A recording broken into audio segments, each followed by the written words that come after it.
over the loss of innocent lives in the occupied Palestinian territory and elsewhere.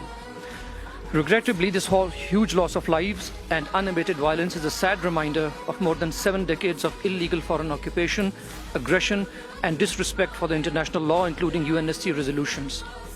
The 16 years of illegal blockade of Gaza continues to raise question over the applicability of international law and fundamental freedoms to the innocent civilian population. Efforts to normalize and perpetuate illegal foreign occupation is breeding violence.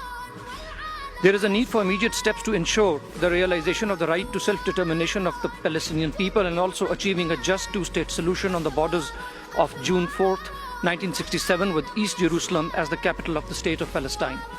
We request observing 1 minute silence for the loss of innocent lives, including women, children, and the elderly. It is also an occasion to remember victims of decades of foreign occupation in the occupied Palestinian territory. I request you all to stand for 1 minute to honor